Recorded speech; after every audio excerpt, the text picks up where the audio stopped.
Well, hi there. It is not quite 7:30 and time to show up.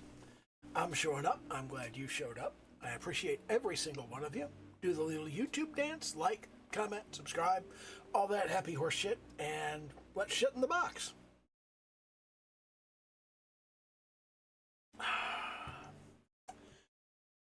I have seen neither the Backrooms movie nor the movie Obsession.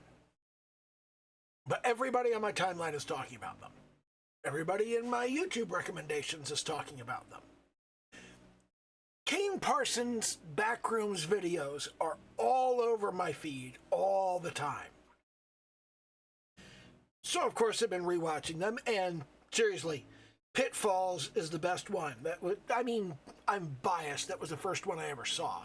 That one popped up in my feed shortly after he made it, and I watched it, and I went, holy fuck, that was good. And then I went back and watched the rest of them, and I was like, the rest of them aren't as good. Still good. They're not as good. Pitfalls, that was excellent. Now, what I see a lot of people doing with both of these movies is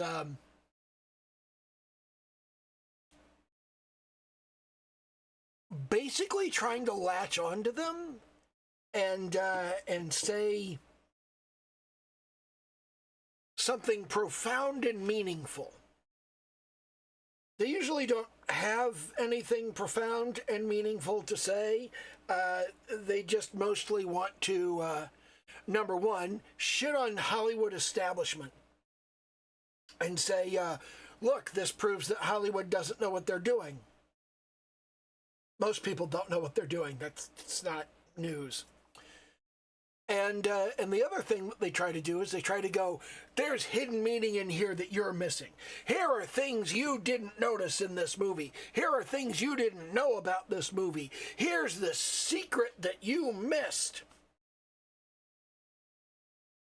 I haven't seen the movies, so there's no secret in them that I missed. But I see all of these people that are talking about, and I get spoilers that pop up in my feed all the time, so I'm not going to put any in here.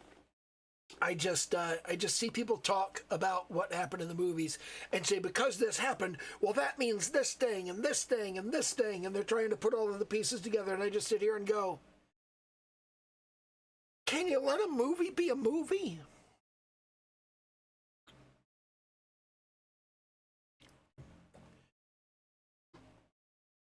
I feel like Kane Parsons,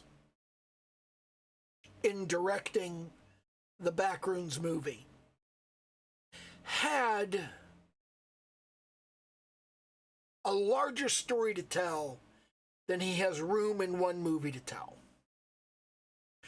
And it sounds like he told the story he could fit into a movie.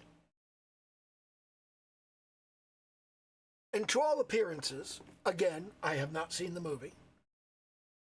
To all appearances, he made good choices of what belonged in this movie. And how much of it he tried to put into the movie. If you watch, there are two movies in particular that I like to pull out.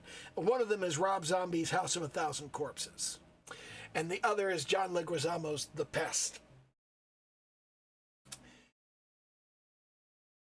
Both of these movies have this very strong undercurrent of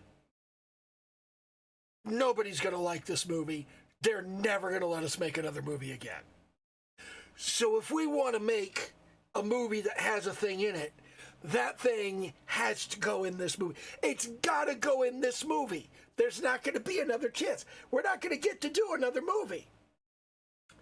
And they were right about The Pest. John Leguizamo has famously said that he thought after he did The Pest he was never going to work again. And I could see that, because It is the most absurd, ridiculous, over-the-top film, and I love it. I love every second of it. It's such a fucking great movie. I laughed so hard. Oh my God, that movie's hysterical. But not a good movie by normal measures of what a good movie is. I love it, but it's not good. It's House of a Thousand Corpses was good, like unironically, and then as they got toward the end, they were like, "We're gonna throw everything else in here. How are we gonna cram this into the movie?" Do dumb shit, I guess. And I do like all the shit they put in the movie. It just gets so disconnected and disjointed. None of it makes any sense as you get toward the end. But it's all cool. It's cool stuff.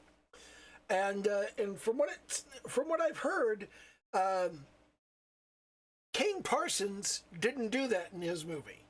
And I feel like in his case, there's some confidence and some certainty that he's like, I'm going to get to make another movie. I will be able to make another movie.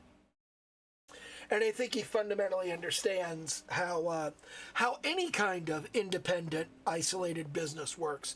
Whether you're talking about the music industry, the movie industry, the television industry, writing books, making video games, any kind of make a product and sell it. You're playing pinball. Get a high score, and you get to play again. As long as you keep getting a high score, you'll keep getting to play again. It's fine. And that works just fine when you can predict that you're going to get a high score. Some people are very convinced they're not going to get a high score. Rob Zombie didn't think he was going to get a high score with House of a Thousand Corpses, but he did. John Leguizamo didn't think he was getting a high score with The Pest, and he absolutely did not get a high score with The Pest. But, God, what a fucking funny movie. I mean, it's awful, but it's so funny. Also, not enough people appreciate Eduardo Ballerini. Fantastic actor. But the thing people keep going back and forth about with Obsession and Backrooms is that they know the secret. They know the secret. We have a secret that you haven't figured out, and I figured it out, and I can tell you what the secret is. Just let the movie be a movie, dude. I mean, Obsession is an interesting one because you have this division. You have all these people that are like, wow, what a great job he did of displaying like how awful human beings are to each other. How terrible it is when men treat women like objects. Yeah, I'm behind that. That's a good thing to shine a spotlight on. And then you have a bunch of other people that were offended because, you know, the guy spends the entire movie treating this woman like an object. And it's like all the way from the beginning, and he just continues doing it the whole movie. And it's awful. You just get to see him do this awful thing over and over. Well, it's a horror movie. It's supposed to show you the awful thing. It's what it does. People are mad at it for the same thing that people are happy about it, you know? Kind of like people were upset about Terrifier. They're just like, Terrifier is just cruel for no good purpose. Yeah. That's what they do in that movie. And that's the purpose of it, is to be cruel for no good purpose.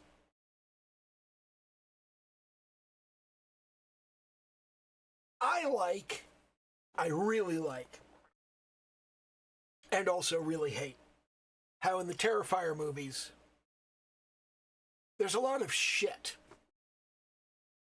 Like actual shit, like feces, excrement. Because that's gross. and awful and disgusting. You could show me blood and gore all day and I'm not grossed out, but you throw some shit around the set and yeah, now I'm disgusted and grossed out.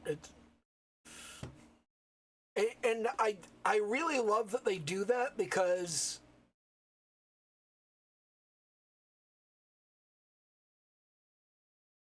I'm at these movies to be grossed out and disgusted and repulsed by the behavior of the people. And it's like, you know, I sit there and go, oh, yay, Art is going to act like a dumbass, and then he's going to get mad, and he's going to kill some people. But when he goes in the bathroom and starts painting on the mirror with his own shit, yeah, I don't want to be friends with Art. That's not the kind of person I want to hang out with. And I like that they've done that because it is really, really easy to create a bad guy for your movie and he becomes the hero. Freddy Krueger became like a mascot and everybody loved Freddy and dressed up as him for Halloween. Michael Myers became a mascot. And Rob Zombie has completely missed the point of Michael Myers and turned him into something entirely different. And I get what he's going for, and I get why he's doing that, but I personally feel like he is profaning the character of Michael Myers. Michael Myers is the Shape. He's the boogeyman. He's a personification of evil. There's no person in there. There's nobody to empathize with or to sympathize with or to identify with. And Rob Zombie wants us to feel sorry for Michael Myers. That's not hard to do. There are lots of people like that. You know, there are plenty of people in movies that they're killers and they're murderers and they're psychopaths, and you sympathize with them and you empathize with them. Like, oh, what's her name? The girl in Sleepaway Camp. Well, the girl in Sleepaway Camp. It's been long enough for Sleepaway Camp that, and people have talked enough about the problem with Sleepaway Camp that you know the end to Sleepaway Camp. She's not a girl. And people take that entirely the wrong way because it's one of the tiny few movies that I think actually gets it right.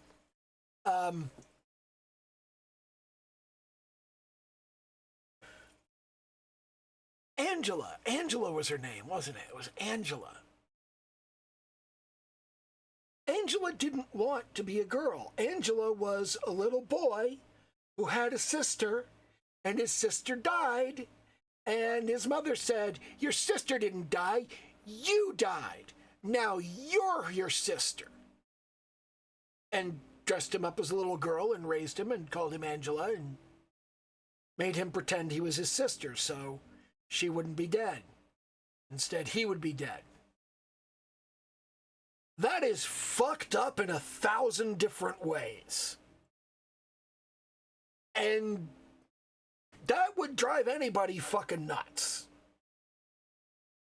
And then you get up into the actual Sleepaway Camp events, and people go, oh well they're saying men who want to be women are psychopathic killers. He didn't want to be a woman. He was forced to pretend he was a gender he wasn't. That's a transgender supportive message. Don't make a man pretend to be a woman. In other words, let trans men transition. By the same token, don't make a woman pretend to be a man. Let trans women transition. That's a trans supportive message if you understand it. But if you go, oh my God, the girl had a dick. Yeah, if that's your takeaway, then it's not the movie that's transphobic in that case, you know?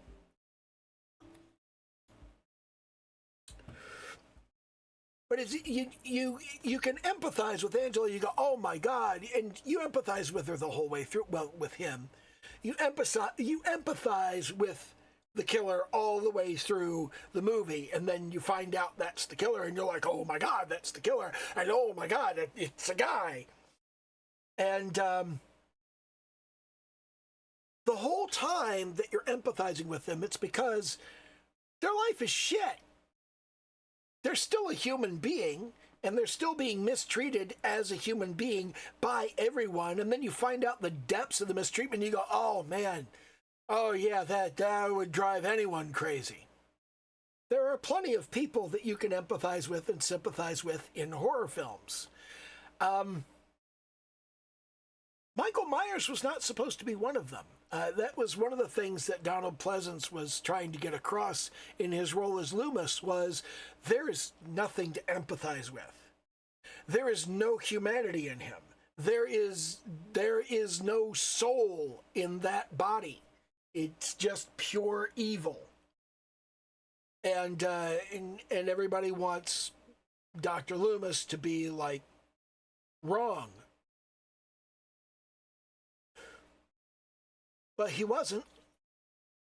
He wasn't. For 2 entire movies, he was not wrong. And then after that, when Rob Zombie took over the Halloween movies, that was... John Carpenter has always had a pretty kind of laissez-faire attitude to it. He's like, you want to do what with my movie? Will a check land in my hand?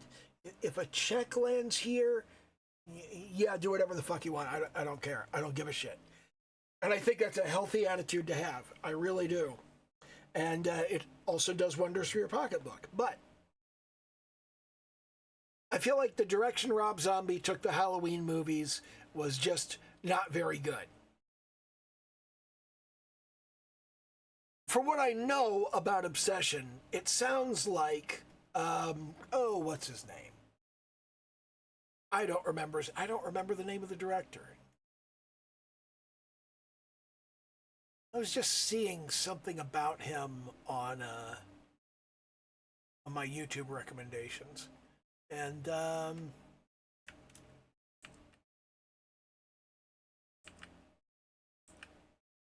don't remember what it was. I can't remember his name.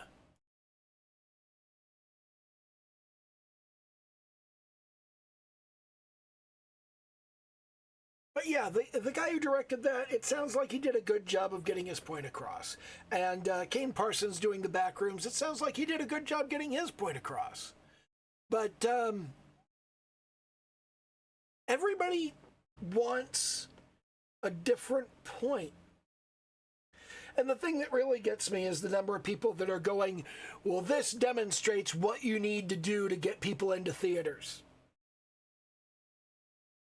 What you need to do to get people into theaters is make a good movie. You just make a good movie. You make a movie that resonates with people and that they talk about and that they tell their friends about and they tell their friends, you should go see that movie. And they sit there and go, nobody wants these franchises, nobody wants this, nobody wants that. You know,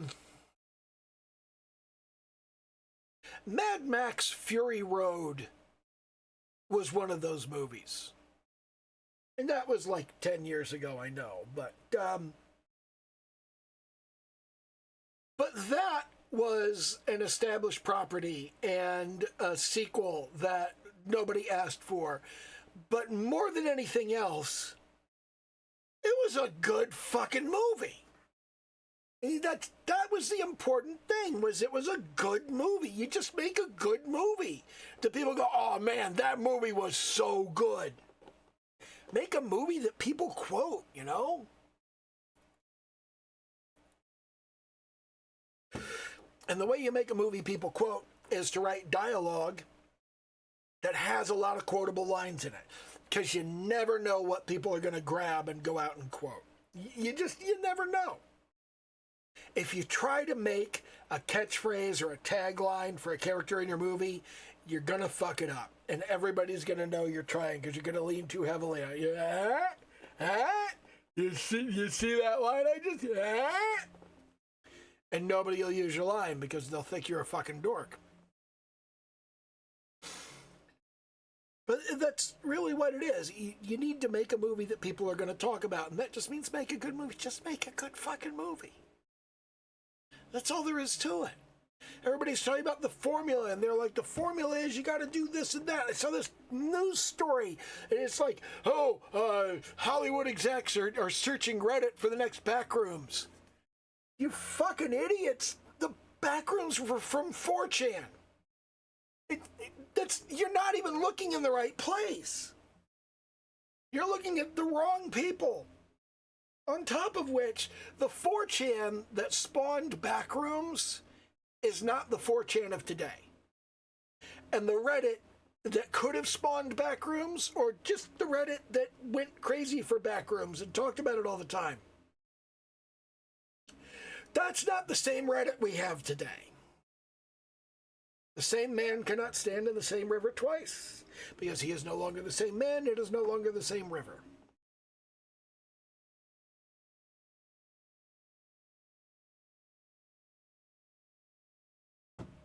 Everybody is looking for a formula, and the formula has always been the same. Work hard and do a good job. That's what the guy who made Obsession did. He worked hard and he did a good job. That's what Kane Parsons did. He worked hard and he did a good job. That's it. That's what you do. You work hard, you do a good job. You look at the hugely successful games. What do all the hugely successful games have in common? Well, I don't know. You look at what's his name? Concerned Ape, the guy who made Stardew Valley. He worked hard and he did a good job.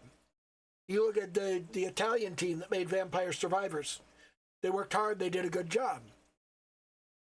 And then you look at the people who made Horses, and Horses is barely a game. And it's not very good.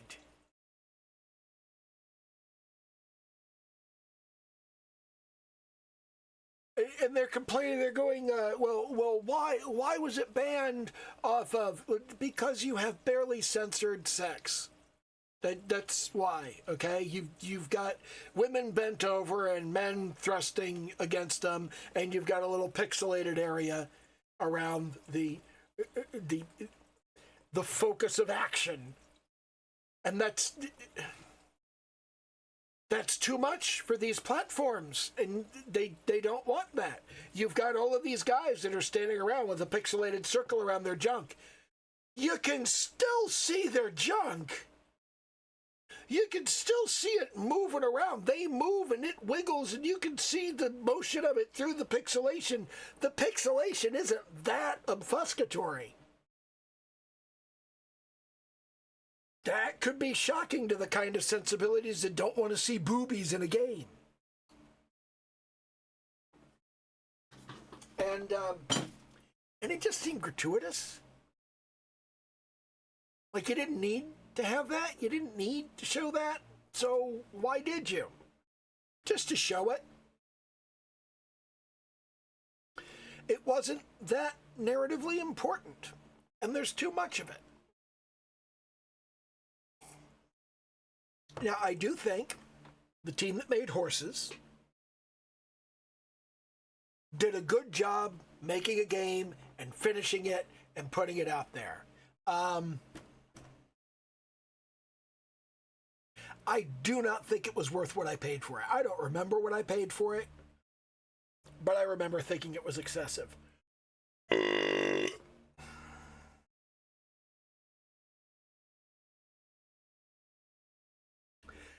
Just not a very good game. And weird and fucked up and obvious in a lot of ways, just like Old men who live in the country are creepy and weird and have sexual hang-ups.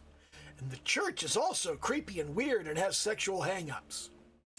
Wow. What a revelation. Oh yes, why don't you tell me all about your wonderful intuition around old men in the country and churches.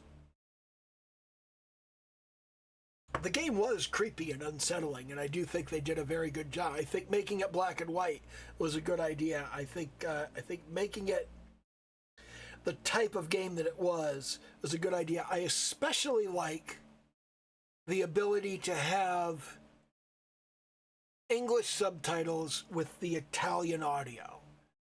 I like that. I think that produced a better experience. But still, not a good game. They may have worked hard, but they didn't do a good job all the way through. They did some things well. There are some things they did well, but overpriced game. Overpriced game that doesn't really say anything great or do anything great or mean anything profound. And it was outrage bait. They were trying to get people outraged. That was very much what they were attempting to do. And in the end, they said, oh, we didn't make enough to fund our next game. We don't know what we're going to do. Well, chances are good you weren't going to do that anyway. And on top of that, you weren't going to sell as much as you sold when the controversy popped up. Once your game became controversial, you sold way more copies than you were ever going to sell. Nobody was going to talk about how great your game was and how profound your message was and how cool you were. That was not happening. The majority of the money you made from horses was because you got banned. Because I wasn't buying that game until it got banned. There was no reason I would have bought that game until it got banned. I'm just noticing how dirty my tablet screen is. I'm still playing Tectonica. I'm enjoying it. I started the game over because I felt like I missed something. But it's turning out that I don't think I did miss anything. I think there's just a flaw in the way the game's pacing is organized.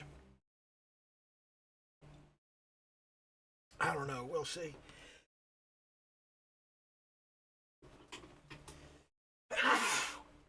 God damn it, I was too far away to turn on. I don't know why I turn down the volume when I sneeze, but not when I burp.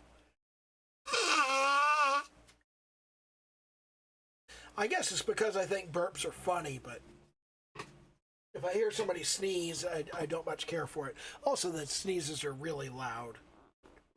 And if you're using headphones, that's probably distressing and disturbing.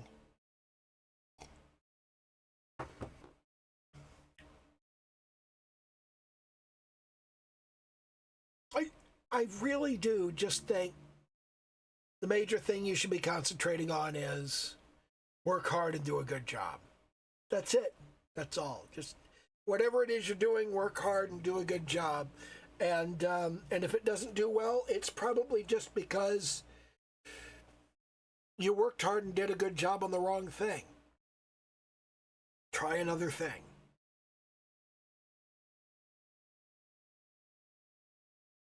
Everybody's looking for the secret. Everybody's looking for the master key.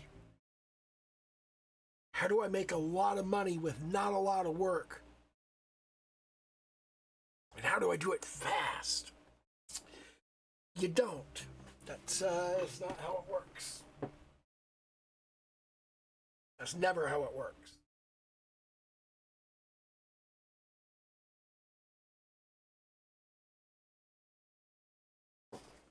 I think fundamentally my basic philosophy is this.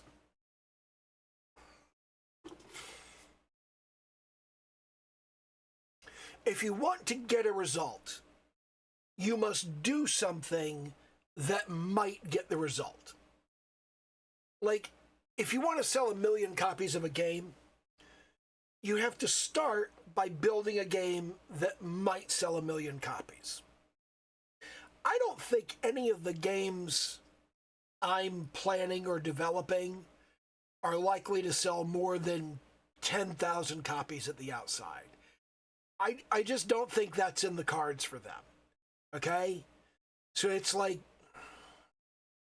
maybe if I'm really lucky, the game I'm working on now can pay me a year's salary, which is not that great considering that I've spent 5.5 years working on it. But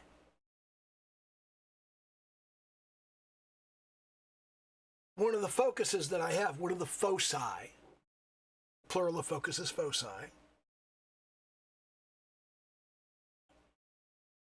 one of the things that I'm trying to accomplish while building this game, God, my eye itches. One of the things I'm trying to accomplish is to build reusable components for most of the stuff in the game. And the idea there is that I can then move on to the next game and reuse most of those components.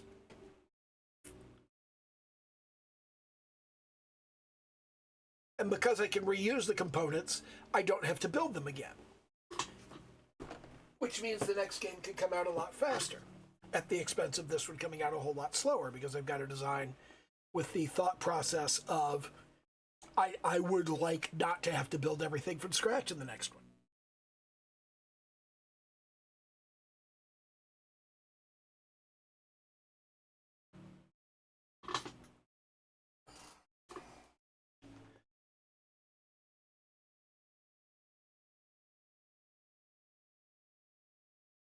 The idea is that even though this game is going to take like probably 6-7 years,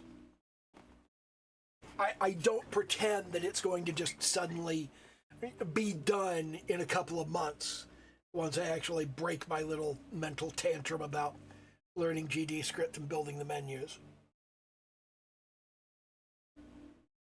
It's probably going to take another year or two to be finished. And the idea here is that the next game will take a lot less time to finish.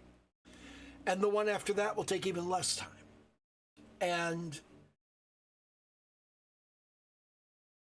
overall, what I want to do is I want to develop the reusable components, and I want to develop the in-engine tooling that I need to produce 3 to 5 games a year.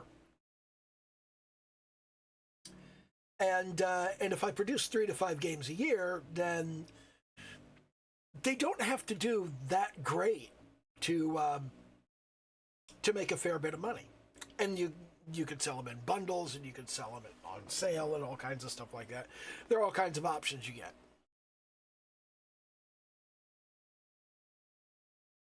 But it's by working hard and doing a good job on the internals that you can start focusing on what kind of game do people want. Games can all be broken down into fairly reliable, repeating components. Like, the game I'm working on right now, it's you run around and you shoot in the direction that you're running. That is a mechanic you see in a lot of games. And this game has auto fire, but you can easily alter it so that you have to fire manually, and then you have the makings of an action RPG. All you need is an interaction button, and adding interaction to elements of the environment. That's all you need to make. That's all you need to make Zelda. Honestly, I can make The Legend of Zelda with pretty much what I've already got today. I could just add a little bit of additional functionality, and transitions between scenes. See, now I'm thinking about it. See, now I'm thinking about what would I need to build if I wanted to make this into Zelda. And really the only thing that I need to build is the ability to go into a dungeon. That's about it. That's pretty much the only thing that I need. The ability to go into a dungeon or to transition from screen to screen. I could build that in probably a week if I tried.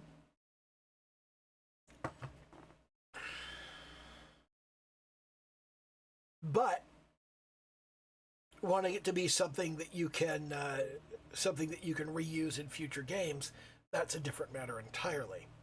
Huh.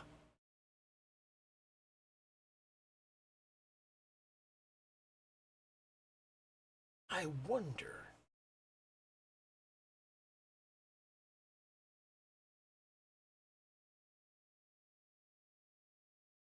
Wonder how I would do that. See, now I'm thinking too much about it. You know, you could do a kind of procedural Zelda game.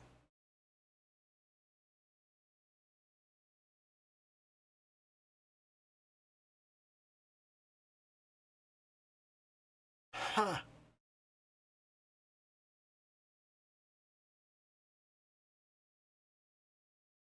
There's an idea. Now see, now I got my brain working on this. What if? See, I've currently got a system where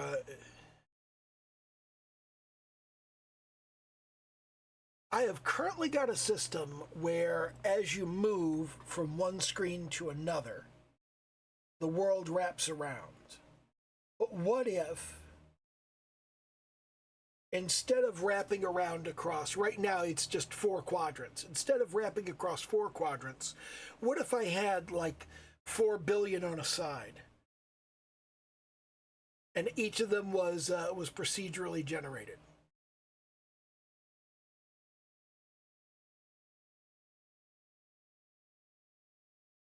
So you basically have a 64-bit number, which is just the coordinates, from 0 to maxent along each side.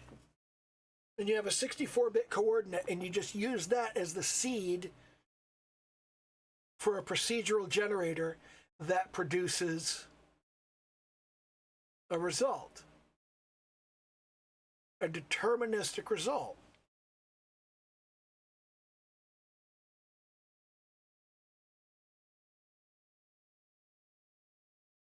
And then instead of having instead of starting the game with a seed for the world, you would have a seed for your starting location in the world. So you'd actually specify a seed, and it would start you at a particular location, and just your seed would just be the coordinates. Your seed would just be the coordinates that you start in. And if it wrapped around on every side, everybody would be in the same world. Everything would operate the same way.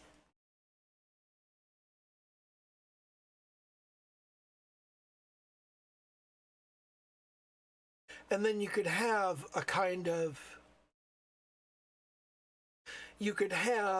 an underworld layer and a dungeon layer, and potentially like multiple underground layers.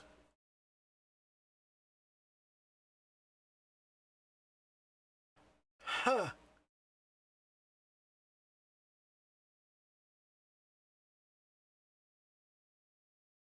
See, now I'm thinking about this concept. I'm not going to do any work on it. I may take some notes, but I'm not going to do any actual work on it. I'm going to stick with the horde survival roguelike that I'm already building.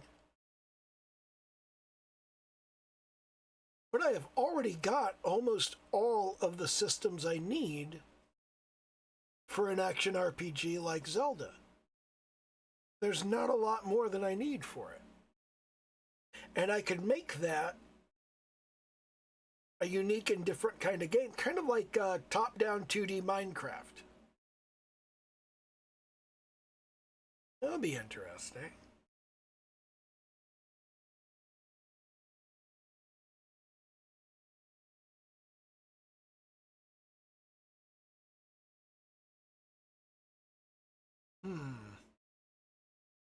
Anyway,